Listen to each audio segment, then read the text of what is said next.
할렐루야. 오늘도 주님 안에서 복되시고 형통한 하루가 되시기를 주님의 이름으로 축원합니다. 오늘 말씀의 제목은 우리에게 필요한 믿음입니다. 마태복음 11장은 예수님의 사역을 중심으로 이루어져 있고 또 예수님의 사역에 대해 말씀하며 특별히 세례 요한의 메시아에 대한 의심의 질문과 예수님의 가르침 그리고 실천적인 믿음과 회개를 촉구하는 장입니다. 오늘 말씀은 세 부분으로 나누어지는데 먼저 1절부터 19절 세례 요한의 질문과 예수님의 답변입니다. 20절부터 24절 회개하지 않는 도시들에 대한 경고입니다. 25절과 30절 예수님의 초대와 참된 쉼입니다. 오늘 11장의 말씀을 통해 하나님이 우리에게 주시는 영적인 교훈을 함께 얻고 함께 기도의 제목을 삼고자 합니다. 첫 번째로 의심하지 않는 믿음을 가지시기를 바랍니다. 오늘 3절 말씀입니다. 예수께 여짜오되 오실 그이가 당신이 오니이까 우리가 다른 일을 기다리오리이까. 세례 요한에게는 특별한 사명이 있었습니다. 예수님께서 오시는 길을 예비하고 준비하는 사명이었습니다. 그는 광야에서 외쳤고 또 예수님을 만났고 확실하게 예수님을 메시아로 믿었습니다. 그런데 그가 헤롯 왕의 미움을 사서 옥에 갇히게 되었고 옥중 생활이 길어지게 되자 그는 마음이 흔들리기 시작했습니다. 그래서 마침내 사람을 보내서 물어봅니다. 오실 그이가 당신이 맞습니까? 아니면은 우리가 다른 사람을 기다려야 됩니까? 요한은 메시아가 오시면 당장 이 썩어 빠진 세상을 심판하시고 새로운 세계를 이루어 주실 것이다라는 기대감이 있었습니다. 그러나 예수님이 오심에도 불구하고 아무런 변화도 일어나지 않았고 예언대로 심판의 재난도 오지 않고 있었습니다. 그저 그 메시아라는 예수님은 병든 자들이나 고치고 있고 작은 기적들만 행하는 것 같으니까 요한의 기대와는 전혀 다른 모습이었습니다. 그리고 그런 그에게 의심이 듭니다. 정말 예수님이 메시아가 맞을까? 그리고 그러한 때에 예수님의 답변이 들려왔습니다. 세례 요한이 원했던 답변은 내가 가서 당장 구해주겠다. 나는 틀림없는 하나님의 아들 메시아다. 이런 답을 원했지만 오늘 예수님의 답변은 달랐습니다. 그 답변이 4절부터 6절까지의 말씀입니다. 예수께서 대답하여 이르시되 너희가 가서 듣고 보는 것을 요한에게 알리되 맹인이 보며 못 걷는 사람이 걸으며 나병 환자가 깨끗함을 받으며 못 듣는 자가 들으며 죽은 자가 살아나며 가난한 자에게 복음이 전파된다 하라. 누구든지 나로 말미암아 실족하지 아니하는 자는 복이 있도다 하시니라. 너희는 가서 듣고 보는 것을 전하라고 말씀하십니다. 예수님의 대답에는 이런 뜻이 담겨 있는데 첫 번째는 내가 바로 세상의 구원자 되는 메시아이다. 의심하지 말라라는 의미가 들어 있습니다. 둘째로는 예수님의 구원의 계획은 감히 사람의 생각과는 많이 다르니 조급하게 생각하지 말라라는 의미가 들어 있습니다. 요한은 한순간에 일어나는 큰 심판을 통해 구원을 원했으나 예수님은 오랜 기다림을 통해 세상을 구원하고자 하셨습니다. 그리고 병든 자를 찾아 고쳐주시는 사랑의 방법을 택하셨습니다. 세상을 심판하기 전에 세상의 죄를 자기가 다 맡고 십자가를 지심으로 죄인을 부르셨습니다. 예수님이 소경이 보며 안진뱅이가 걸으며 나병 환자가 깨끗함을 받으며 기모거리가 들으며 죽은 자가 살아나며 가난한 자에게 복음이 전파된다라고 말씀하십니다. 이것은 세례 요한이 기대했던 것과는 전혀 다른 성격의 것이었습니다.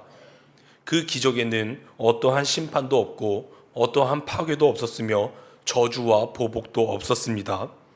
오직 예수님이 행한 그 사역에는 치유와 생명과 복음만이 있었을 뿐이었습니다. 사랑하는 여러분, 예수님은 세례 요한이나 오늘날 우리들이 대부분 기대하는 것처럼 한꺼번에 놀라운 변화를 일으키시지는 않으십니다. 예수 그리스도의 십자가를 통한 구원의 역사가 이 세계를 하루아침에 평화롭게 만들지도 않을 것입니다. 그렇기에 요한과 같이 우리도 의심이 들 수 있습니다. 그러나 우리가 분명히 알아야 하는 것은 지금 이 순간에도 우리가 알지 못하는 곳에서는 병자가 고침받고 있고 이 시간 속에서도 이 세계는 조금씩 변화되고 있습니다.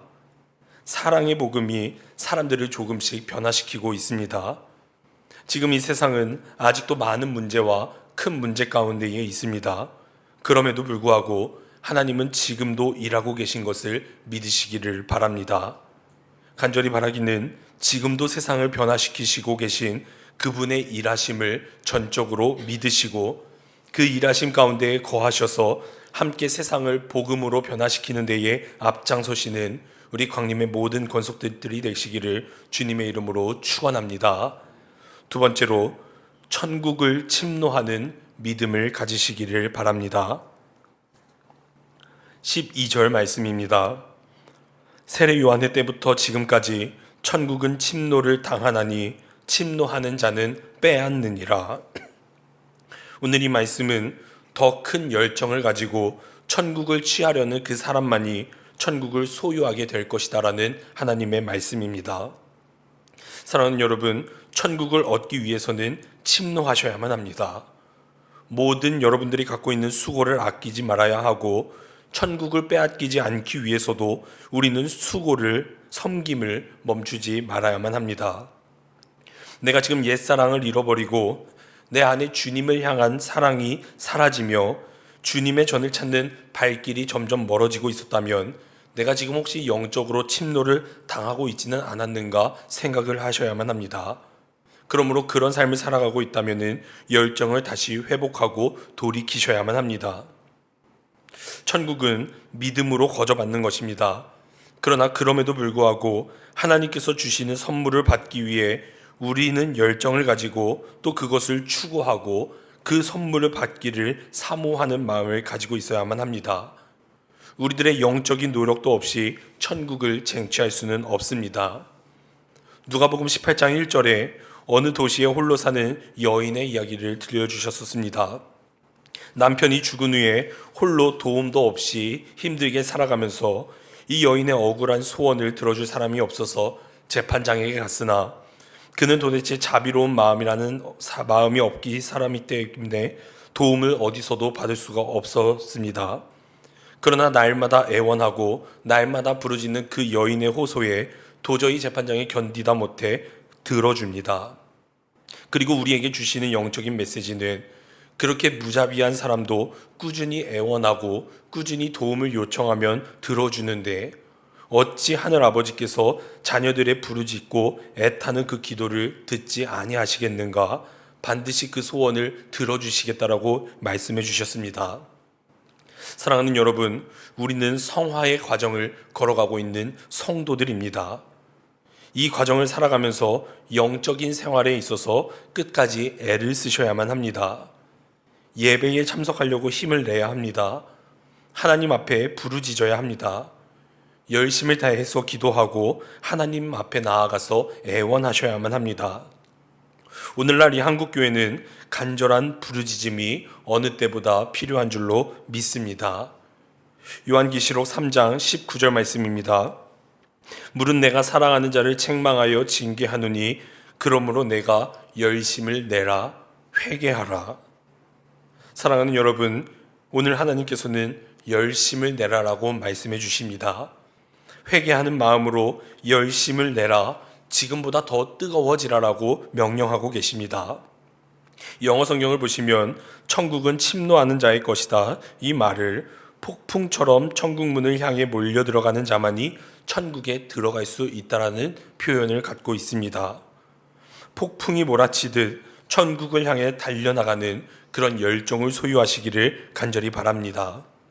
그렇게 될 때에 하나님은 영원한 복 되시는 천국을 선물로 주실 것입니다. 사랑하는 여러분, 그 어떤 사람도 자신의 노력으로 하나님의 공의를 만족시켜서 천국에 들어갈 자격을 얻을 수는 없습니다. 그렇기에 천국에 들어가는 것, 구원의 은총을 받는 것, 이 모든 것은 하나님이 거저 주시는 은혜이고 은총입니다. 그러나 그렇다고 해서 그 귀한 구원의 선물을 귀하게 여기지 않으시고 또 그 천국에 대한 기대도 없고 하나님이 원하시는 삶과는 전혀 다른 죄악의 삶을 살아가서는 안 됩니다.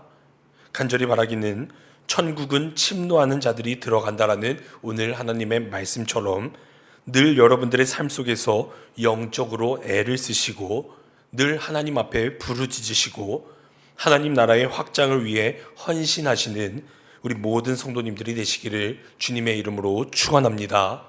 세 번째로 믿음으로 의롭다함을 받은 성도들은 예수님을 배우셔야만 합니다. 믿음으로 의롭다함을 받은 성도들은 예수님을 배워야만 합니다. 오늘 29절, 30절 말씀에 예수님이 말씀하십니다. 나는 마음이 온유하고 겸손하니 나의 멍에를 메고 내게 배우라. 그리하면 너희 마음이 쉼을 얻으리니 이는 내 멍에는 쉽고 내 짐은 가벼움이니라 하시니라. 믿음을 가진 우리들은 오늘 말씀처럼 온유하고 겸손하신 예수님에게 배우셔야만 합니다. 예수님에게 배운다는 것은 예수님처럼 생각하고 예수님처럼 말하라는 뜻입니다. 즉 마음으로만 믿을 것이 아니라 행함을 통하여 그 여러분들이 가지고 있는 믿음의 진실함을 입증하라는 말씀입니다. 로마서 10장 10절 말씀, 사람이 마음으로 믿어 의에 이르고 입으로 시인하여 구원에 이르느니라. 이렇게 말씀하셨듯 마음으로 믿고 입으로 시인하는 것, 이것이 바로 신앙의 기본입니다. 그러나 우리가 잊지 말아야 할 것은 우리의 믿음과 입으로 한 시인이 진실한 것을 믿음의 실천을 통해 입증할 필요가 있다는 말씀입니다. 예를 들어서 사랑이라는 감정이 처음에는 감정, 마음에서부터 시작하는 것이지만 그저 그 마음에서 생각하며 끝나는 것이 아닌 그 감정을 겉으로 표현하는 것, 이것이 진짜 사랑입니다. 즉 행동이 있어야만 한다는 말입니다. 아껴주고 선물도 주고 예뻐하고 표현이 필요합니다. 그런데 믿음도 이와 같습니다. 그저 입술만으로 있는 자리에서 아버지 사랑합니다 라고 고백만 하는 것이 아닌 그 고백과 동시에 삶 속에서 하나님의 뜻대로 살아가며 말씀을 실천하며 살아가는 삶으로 나의 믿음을 입증하셔야만 합니다. 교회에서는 성도라는 말을 사용합니다. 성도란 거룩한 무리를 뜻하는 말입니다. 성도는 예수님을 믿을 뿐만 아니라 거룩하게 살려고 힘을 쓰는 사람을 의미합니다. 예수님을 배우려는 노력도 없이 단지 믿음만 말하는 것은 잘못된 것입니다. 야고보서 2장 26절에 이렇게 말씀하십니다.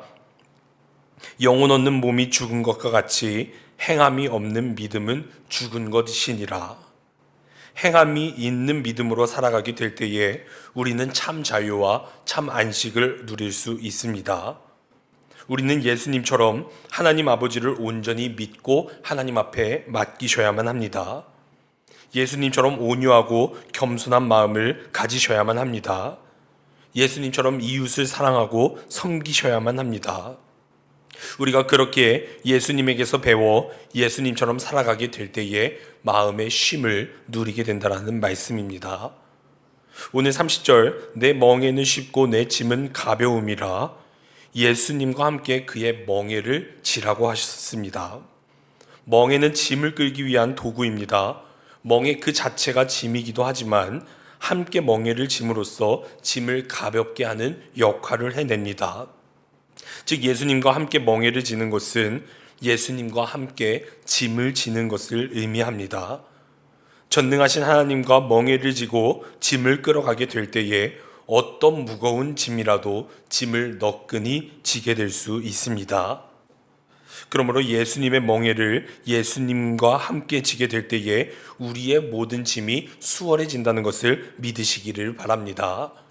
사랑하는 성도 여러분, 2025년도 여러분들의 수고하고 무거운 짐 다 예수님 앞에 내려놓으시고 예수 그리스도를 따라가심으로 말미암아 예수님을 배우시고 그분과 그의 멍에를 함께 짐으로써 마음의 쉼을 누리는 삶을 살아가게 되시기를 주님의 이름으로 축원합니다.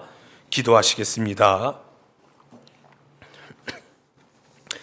사랑과 은혜가 많으신 하나님, 오늘 하나님의 말씀을 의지하며 나아갑니다. 오늘 우리에게 주신 이 말씀 기억하며 아버지, 나의 모든 무거운 짐 내려놓고 오직 하나님 앞에 부르짖으며 천국을 침노하는 열정을 갖게 하여 주시옵고, 하나님의 말씀만을 따르며 그분과 함께 멍에를 함께 짐으로써 마음의 쉼을 누리는, 늘 인생 속에서 승리하는 귀한 2025년도 한 해가 되게 하여 주시옵소서. 하나님, 오늘 이 시간 하나님의 단위에 나오게 될 때에 귀한 예물도 올려드립니다. 주님이 귀한 예물 기뻐 받아 주시옵고, 이 예물들이 온전히 하나님의 나라를 이루어가는 데에만 귀하게 쓰일 수 있도록 성령 하나님 역사하여 주시옵소서. 함께하여 주실 줄로 믿사오며 예수님의 이름으로 기도드렸습니다. 아멘. 이 시간 함께 기도하실 공동의 기도 제목입니다. 먼저 나라와 민족, 열방을 위해서 기도하실 때에 모든 위정자들이 하나님을 경외하게 하시고, 사회, 정치, 경제, 문화, 안보 모든 영역 가운데에 하나님의 공의와 정의가 실현될 수 있도록 기도해 주시기를 바랍니다.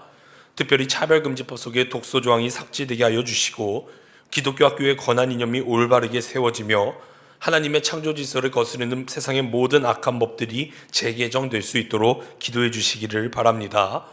또한 한국교회와 광림의 재단을 위해서 기도해 주실 때에 한국교회의 모든 예배가 회복되게 하여 주시고, 이를 위해 헌신하시는 감독회장님 영육간의 강건함 더하여 주시고, 감당하시는 모든 사역마다 놀라운 성령 하나님의 역사가 임할 수 있도록 기도해 주시기를 바랍니다. 또한 다음 세대 청년, 청장년, 사랑부, 샤이닝 모든 부서가 모이기에 힘쓰고 그들 모두가 세상에 물들지 않고 영적 싸움에서 승리하며 살아갈 수 있도록 기도해 주시기를 바랍니다. 마지막으로 광림의 건속들과 가정, 그리고 믿음의 기업, 그리고 일터를 위해서 함께 기도해 주시기를 바랍니다. 특별히 질병으로 인해 이 시간 마음의 어려움을 겪고 있는 성도님들이 계시다면 그들의 회복과 치유를 위해서 함께 기도해 주시고, 주님 허락한 우리의 모든 자녀들이 믿음 안에서 든든히 세워질 수 있도록, 또 무한공항의 유가족들을 위해 그들의 마음에 하나님만이 주실 수 있는 평안함을 허락해 달라고 우리 이 시간 함께 통성으로 기도하시겠습니다. 사랑과 은혜가 많으신 하나님, 새벽 이 시간 하나님 앞에 나온 우리들의 귀한 영혼들 주님 기뻐 받아 주시옵소서. 하나님 아버지, 오늘 말씀 의지하며 기도합니다. 아버지 하나님, 우리가 하나님 앞에 의심하지 않는 믿음을 갖게 하여 주시옵소서. 하나님, 인생을 살아가게 될 때에 가끔은 하나님을 의심할 때가 있고, 세례 요한처럼 하나님의 뜻이, 하나님의 구원의 역사가 이 세상을 그냥 보고만 계신 것 같아서 마음에 의심이 들 때도 있었습니다. 아버지, 그런 교만한 우리들의 마음 회개케 하여 주시옵고, 오늘 예수님의 말씀처럼 지금도 세계 곳곳에서는 사랑의 복음이 전파되고 하나님의 능력이 임하고 있음을 믿사오니, 성령 하나님, 그 하나님의 말씀을 믿고 세상 속에서 나아가 끝까지 복음 전하는 사명을 감당하는 우리 광림의 모든 권속들과 제가 될 수 있도록 성령 하나님 역사하여 주시옵소서. 의심하지 않는 믿음을 허락하여 주시옵고, 담대하게 믿음 가지고 나아가는 우리 모든 성도들이 될 수 있도록 인도하여 주시옵소서. 아버지 하나님, 천국은 침노하는 자의 것이다라는 그 말씀 주시니 참으로 감사를 드립니다. 아버지, 우리에게 예수님